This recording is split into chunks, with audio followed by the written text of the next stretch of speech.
यदा यदा हि धर्मस्य ग्लानिर्भवति भारत अभ्युत्थानमधर्मस्य तदात्मानं सृजाम्यहं परित्राणाय साधूनां विनाशाय च दुष्कृतां धर्म संस्थापनार्थाय संभवामि युगे युगे।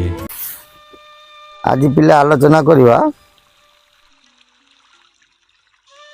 सत्य कली केउ अंकरे प्रवेश करिए हला बा केउ अंके सत्य कली आम आगुरी आलोचना करे लोक खाई पी शोथे सका उठिले सत कहे अर्कित दासंग मत अच्युतंकर जेते गुड़िए शास्त्र अच्छी सार हूँ मन रखी था शिवकल्प है सबू शास्त्र किछि किछि किछि किछि शिव शास्त्र अच्छी जमी कहते सकल शास्त्र भागवत अभ्यास करुथिबो नीति से ही परि भाव मेन मेन सारांश कौन रही नवघंट निर्घंट बा शिवकल्प अच्छी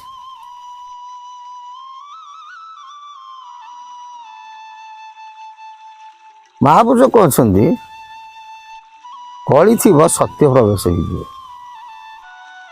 जहाँ गोटे शुद्ध ओडिया कहती कली थी बाबू हो सत्य यही न पाइबे तार अंत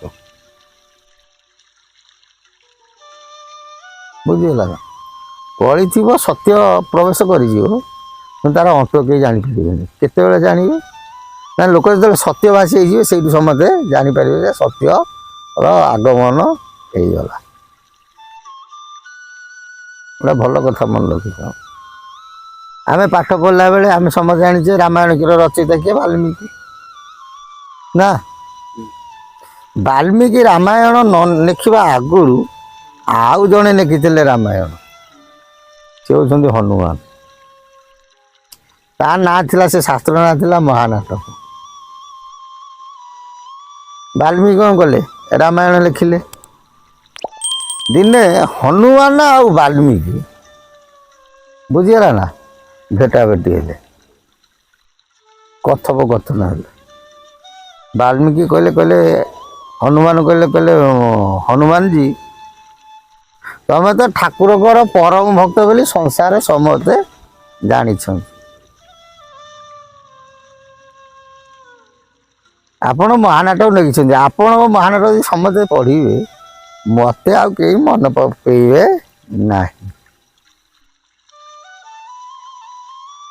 हनुमान कौन कले चिंता कले कहले सत कथा वाल्मीकि आउ भक्त बोली पचारे ना से महानाटक जो नहीं फोपाड़ी दे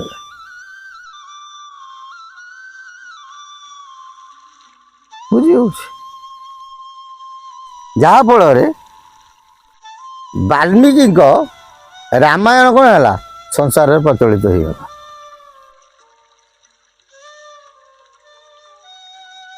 किंतु ये सब गुप्त कथा हनुमान को कहते वाल्मीकि तमें क्या कह नहीं वाल्मीकि हनुमान कही वाल्मीकि मध्य तमें क्या कह गुप्त फिर प्रकट है केमी आ गोटे कथा रामायण चरित लक्ष्मण कही कौन शक्ति भेद मारे लक्ष्मण शक्ति भेद हो पड़े गंधमार्दन पहाड़ के से हनुमान नहीं किया खाली टिके टे कही दौर भरत ताको बाटुड़ी मारे हनुमान मर्त्यमंडल आसी कौन कले आठे पड़े से दी जनकर परिचय आदान प्रदान है हनुमान कहला कहला भरत महाराज तमें क्या कहबनी कारण हनुमान ठारू वीर संसार कहीं ना तुम बाटुली मुझे आटे पड़ी बोली यहीटा क्या कहबनी कारण मत लोक लज्जा हो से भरत से कहले हनुमान को कहले हनुमान जी तुम्हें गोटे काम कर मु तुमको बाटुल मारी खसैची बोली तुम्हें मो भाई की कहबनी तुम कथा तुम पाख था मो कथा मो पाख था फिर ये प्रकाश है केमी गुप्त कालक्रमे परिप्रकाश होता है कहबार तात्पर्य कली थी बाबू हो सत्य कहीं न पाइबे ताहार अंत कई अंत पाइबे नहीं पाइबे फिर किए ଯେମିତି ହନୁମାନ ଆଉ ଭରତ ବାଟୁଳି ମରା କରିବେ କଥା ତାଙ୍କ କଥା ତାଙ୍କ ପାଖେ ରହିଲା।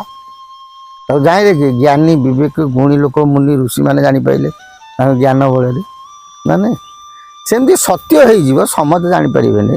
ବିବେକୀ ଜ୍ଞାନୀ ଗୁଣୀ ଲୋକମାନେ ଏଇ କଥା ଭକ୍ତମାନେ ଜାଣି। ଏଇଟା କେବେ ଘଟିବ? ଆମେ କାହିଁକି ଦୃଢ଼ତାର ଦେଇ କହୁ କଳି ମାନେ ଘଟଣା ସବୁ ଘଟିବ ବୋଲି? କାରଣ 600 ବର୍ଷ ତଳେ ମହାପୁରୁଷ ଯେଉଁଗୁଡ଼ା ଲେଖିଛନ୍ତି ତାଙ୍କର ଅଙ୍କ ସାଲ ସନ ଯେତେବେଳେ ମିଶି ଯାଉଛି, ଦିନ ତିଥି ବାର ନକ୍ଷତ୍ର ମିଶି ଯାଉଛି, ନହେବ କାହିଁକି? ଘଟିବ ନାହିଁ କାହିଁକି? ଅସମ୍ଭବ କ'ଣ?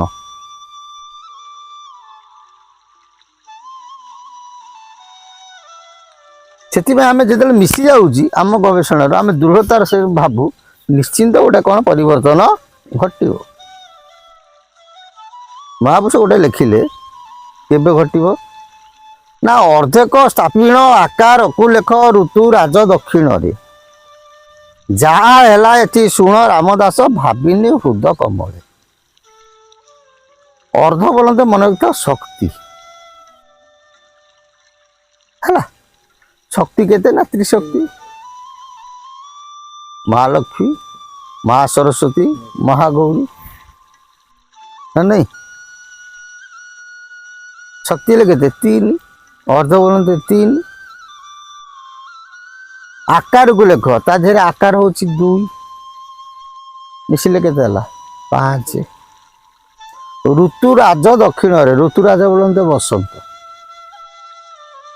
ବସନ୍ତର କ୍ରମିକ ସଂଖ୍ୟା କେତେ ନା 6 ନମ୍ବର ଋତୁ, ଦେଖିଲେ କେତେ ହେଲା? 56 ଅଙ୍କ। ଯାହା ହେଲା ଏଠି ଶୁଣ ରାମଦାସ ଭାବିନି ହୃଦ କମଳେ। ହେ ରାମଦାସ, ଏ 56 ଅଙ୍କରେ ଯାହା ସବୁ ଘଟିବ ମୁଁ ତାକୁ ମୋ ହୃଦ କମଳରେ ଭାବି ପାରୁ ନାହିଁ। ଏହି ଅଙ୍କେ ଜାଣ ଗୋଳ ଯୁଦ୍ଧ ଶେଷ, 13 ଟୋପି ଆଦି ନାଶ। 13 ଟୋପିଆ ସେଇ ଅଙ୍କେ 56 ଅଙ୍କରେ କ'ଣ ହେଇଯିବେ? ବିନାଶ ହେବେ। ସତ୍ୟ କଳି ଆଦି ଉଦୟ ହୋଇବ, ନଥିବେ ଯବନ ବଂଶ। 56 ଅଙ୍କରେ ସତ୍ୟ କଳି ହେଇଛି, କ'ଣ ହେଇଯିବ? ପ୍ରବେଶ କରିବ, ଯବନ ବଂଶ ରହିବେ ନାହିଁ। ଯାହାକୁ କହିଥିଲେ 28 ଅଙ୍କେ ବଛା ବଛି ହେବ, ଜାତି ହେବ ନୂଆ ସୃଷ୍ଟି, 29 ଠାରୁ ଆନନ୍ଦରେ ରହିବେ ଭାରତର ଜନଗୋଷ୍ଠୀ। ପୁନଃ ସେଇ ମତରେ କହିଛନ୍ତି ତରିକି ଥିବୁ 13କୁ 14 15 ଲାଗିବ ହୁନ୍ଦର, ସତ ଉପୁଜିବ 17କୁ 18 19 ସରୁ ସରୁ, ଠୋକାଏ ରହିବେ ମରୁ ମରୁ 21ରେ ଯାଇ ଘର କରୁ। ଦେଖ ଠାକୁରଙ୍କ 56 ଅଙ୍କ, ମାରକଣ୍ଡଙ୍କ 21 ଅଙ୍କ, ମାନେ କଳି କଲାବ୍ଦ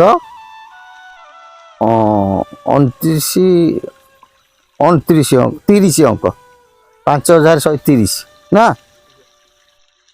କଳି କଲାବ୍ଦ କେତେ ହେଲା? 5130, 56 ଅଙ୍କ ଏବଂ 21 ଅଙ୍କ ସବୁ ସମାନ ଗୋଟାଏ ବର୍ଷରେ ପଡ଼ୁଛି ନା ନା। ତେଣୁ 21 ଅଙ୍କରେ ସତ୍ୟ ପୂଜ୍ୟ କହିଛନ୍ତି, 56 ଏଠି କହିଲେ ସତ୍ୟ ପୂଜ୍ୟ କହିଛନ୍ତି ନା ନାଇଁ, ଏଠି 30 ଅଙ୍କରେ ସତ୍ୟ ପୂଜ୍ୟ ବୋଲି କହିଛନ୍ତି।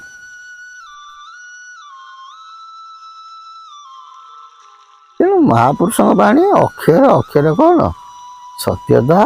ଆମେ ମାନିଲେ ଭଲ, ନ ମାନିଲେ ଭଲ ନା ନାଇଁ। ଯାହାକୁ ପିତା ସୁନ୍ଦର, କାହାକୁ ମିଠା ସୁନ୍ଦର, ଯେଖନ କରିବ ତେଖନ ପାବ। ଜୟ ଜଗନ୍ନାଥ। ପ୍ରଭୁଙ୍କ ସଦିଚ୍ଛା ପୂର୍ଣ୍ଣ ହଉ। ବୋଲାନନ୍ଦ କବାର ହରି।